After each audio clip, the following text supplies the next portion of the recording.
என் நெஞ்சில் குடியிருக்கும்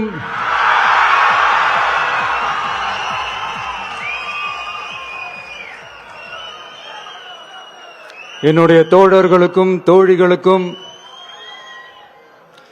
தமிழக மக்களுக்கும் என்னுடைய வணக்கம்.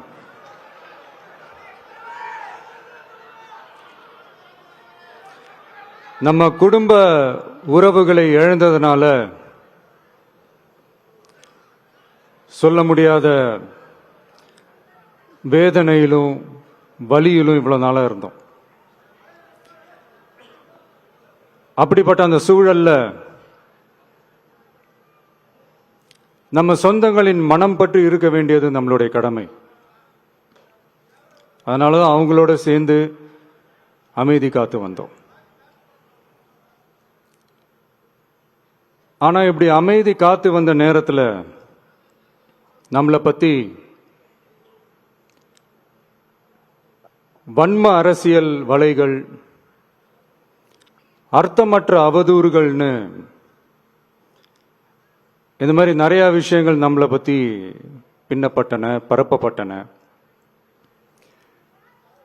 இது எல்லாமே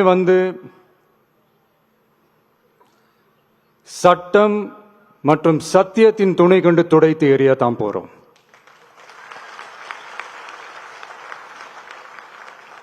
பட் அதுக்கு முன்னாடி தமிழக சட்டமன்றத்தில் நமக்கு எதிராக நிகழ்த்தப்பட்ட ஓர் உரைக்கு ஒரு நாகரிக பதிலடி கொடுக்கணும்னு நான் நினைக்கிறேன்.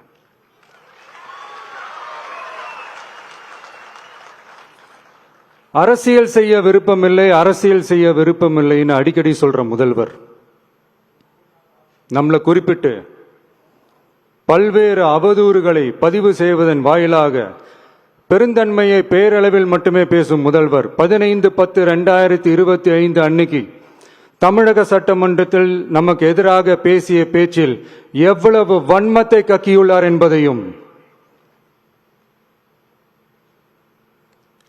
எப்படிப்பட்ட ஒரு அரசியல் செய்ய முயல்கிறார் என்பதையும்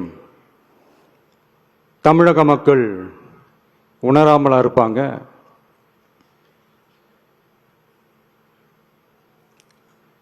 இந்த கரூரோட சேர்ந்து 5-6 மாவட்டத்துக்கு இந்த மக்கள் சந்திப்பு நிகழ்ச்சிகள்லாம் நடத்தியிருக்கிறோம், போயிருக்கிறோம். அங்கெல்லாம்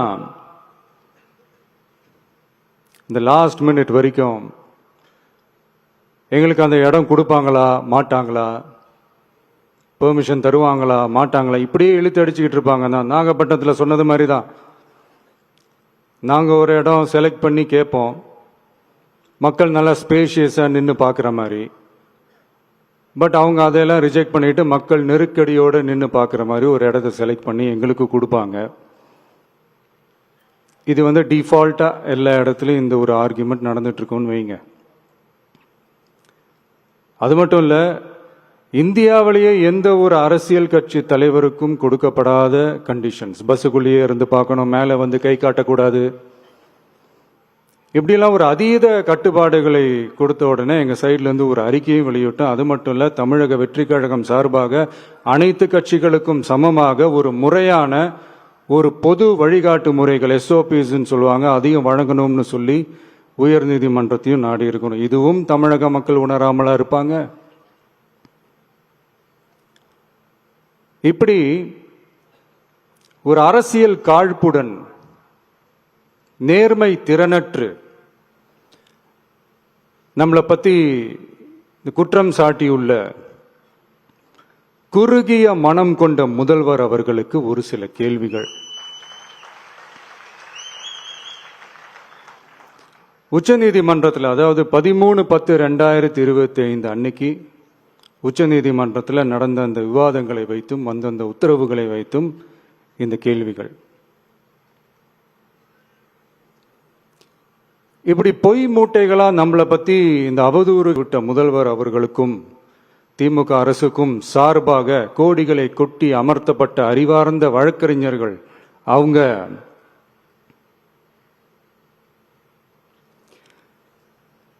இந்த கபட நாடக திமுக அரசோட தில்லுமுல்லுகளை தாங்கி பிடிக்க இயலாமல் உச்ச நீதிமன்றத்தில் திக்கு திணறி நின்றது. முதல்வர் அவர்களுக்கு மறந்துவிட்டதா? இந்த கரூர் சம்பவத்துக்கு அப்புறமே அவசரமா ஒரு தனிநபர் ஆணையம், அந்த தனிநபர் ஆணையத்தை அவமதிக்கிற மாதிரி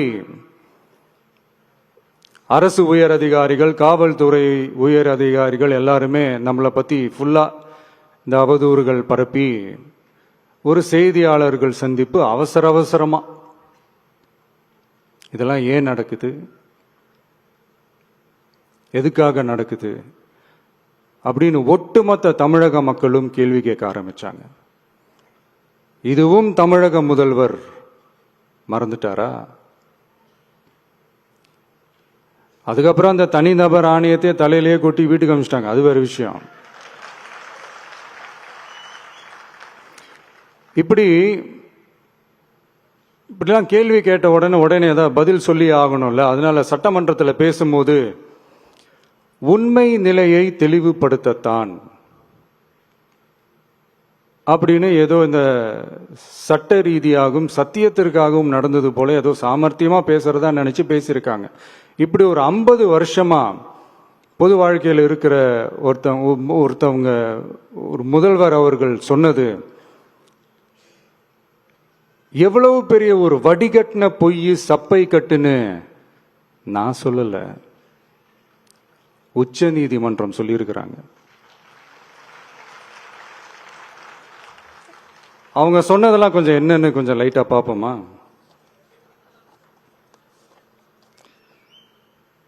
The comments which have been made before the media by the top officers of the police department may create doubt in the minds of the citizenry on impartiality and fair investigation.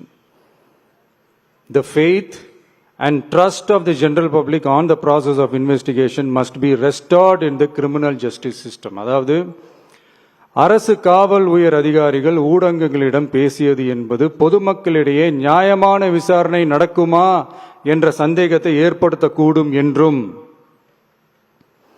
நியாயமான விசாரணை மூலமே அந்த சந்தேகத்தை மீட்டெடுத்தே ஆக வேண்டும் என்றும் உச்சநீதிமன்றம் தமிழக அரசின் தலையில் ஓங்கி நறுக்கு நறுக்கு நறுக்கு என்று கொட்டியதை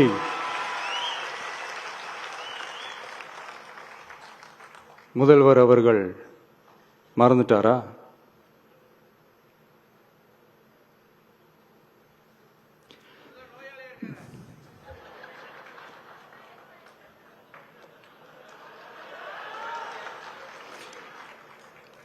மாண்பமை சென்னை உயர்நீதிமன்றத்தின் மாண்புமிகு நீதியரசர் SIT அமைத்து உத்தரவிட்டார் அல்லவா? அந்த உத்தரவை ஏதோ சட்டத்தின் மீதும் நீதி பரிபாலனத்தின் மீதும் மரியாதை கொண்டவர்கள் போல ஒரு நாடகத்தனமான கொண்டாட்டத்தை திமுகவும் திமுகவிற்கு ஒத்து ஊதுவோரும் நடத்தி கூத்தாடி குதூளித்தனர் அல்லவா? தாவேகாவிற்கு எதிராகவும் நமக்கு எதிராகவும் உயர்நீதிமன்ற மாண்புமிகு நீதியரசர் தீர்ப்பளித்து விட்டதாக விதந்தோதி விழா எடுத்தனர் அல்லவா? அந்த உத்தரவை குறித்து சொல்லும் போது எந்த ஆவணத்தின் அடிப்படையில் அந்த உத்தரவு அமைக்கப்பட்டது? நான் கேட்கல, உச்ச நீதிமன்றம் கேட்டிருக்கிறாங்க. The judgment is completely silent about how learned single judge arrived at such a conclusion and what material was pursued by the court என்று உச்ச நீதிமன்றம் உரத்த குரலில் கேள்வி கேட்டது. அப்போதும் கூட உச்சநீதிமன்றத்தில் திமுக அரசுக்காக வாதாடிய அறிவார்ந்த மூத்த வழக்கறிஞர்கள் பதில் சொல்ல இயலாமல் வாய் மூடி மௌனம் காத்ததை நாடே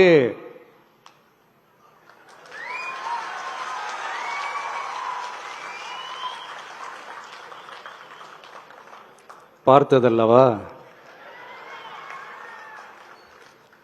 இதையும் முதல்வர் அவர்கள் மறந்துட்டாரா?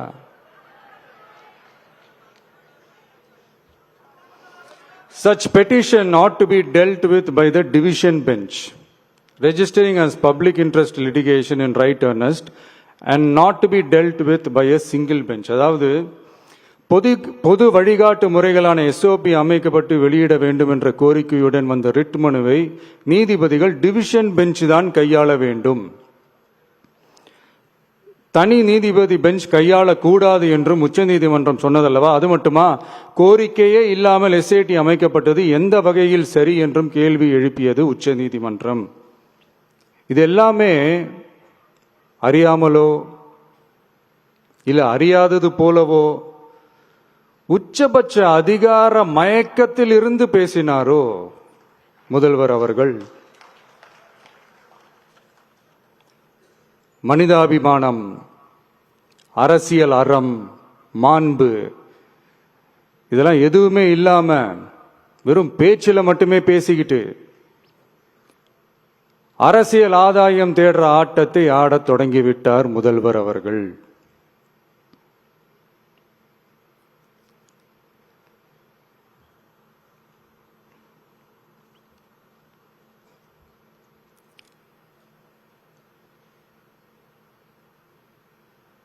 இதெல்லாம் என்ன உங்களுக்கு புதுசா என்ன?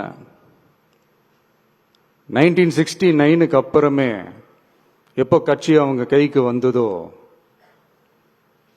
இன்னும் குறிப்பா சொல்லணும்னா 1972க்கு அப்புறம் கேள்வி கேட்க ஆளே இல்லாம போச்சு இல்ல, அதுக்கப்புறமே இந்த திமுக தலைமை இப்படிதானே இருக்குது. இப்ப நாங்க கேட்டோமே இந்த சில கேள்விகள், இதெல்லாம் நான் கேட்கல, சுப்ரீம் கோர்ட் கேட்டிருக்கு. இதனால என்ன புரிய வருது? இந்த கவர்மெண்ட் நடத்துற அந்த விசாரணை மேல சந்தேகம் ஏற்படுதுன்னா அதுக்கு என்ன அர்த்தம்? உங்க மேல நம்பிக்கை இல்லைன்னு அர்த்தம்.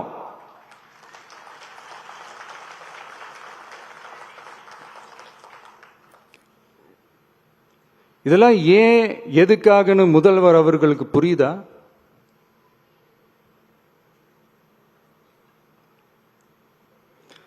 சுப்ரீம் கோர்ட் சொன்னதோட மட்டும் இல்ல, நிஜத்திலும் இன்னைக்கு மக்களுக்கு இந்த கவர்மெண்ட் மேல இருக்கிற நம்பிக்கை மொத்தமாக மண்ணுக்குள் புதைந்து விட்டது. இதுவாவது முதல்வர் அவர்களுக்கு புரியுதா? புரியலனா 2026 தேர்தலில் இந்த திமுக தலைமைக்கு மக்கள் இன்னும் ஆழமா அழுத்தமா புரிய வைப்பாங்க. அப்ப கூட இவங்க என்ன பண்ணுவாங்க தெரியும்ல, 5 வருஷத்துக்கு ஒரு வாட்டி பழக்க தோஷத்துல ஒரு அறிக்கை ஒண்ணு வெளியிடுவாங்களே, மக்கள் தீர்ப்புக்கு தலை வணங்குகிறோம் அப்படின்ட்டு அந்த அறிக்கையை வெளியிட்டு இப்போ அறிவாலயத்துல போய் ஓடி ஒளிஞ்சுப்பாங்க. இப்பவே ரெடி பண்ணி வச்சுக்கோங்க அந்த அறிக்கையை. எப்படி? மக்கள் தீர்ப்புக்கு தலை வணங்குகிறோம்.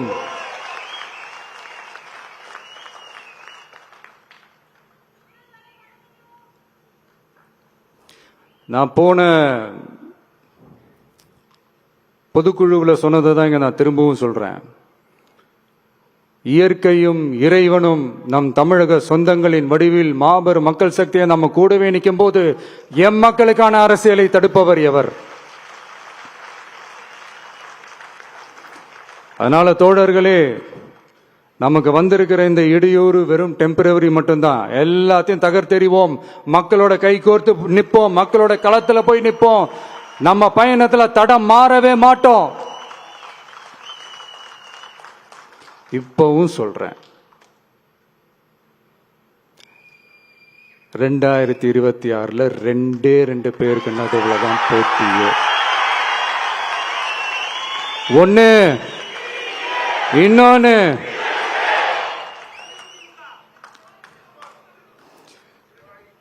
இந்த போட்டி இன்னும் ஸ்ட்ராங்கா மாறப்போகுது. 100% வெற்றி நமக்கு. வாகை சூடுவோம், வரலாறு படைப்போம், கான்பிடென்டா இருங்க, நல்லதே நடக்கும், வெற்றி நிச்சயம். மீண்டும் சந்திக்கும் வரை நன்றி, வணக்கம்.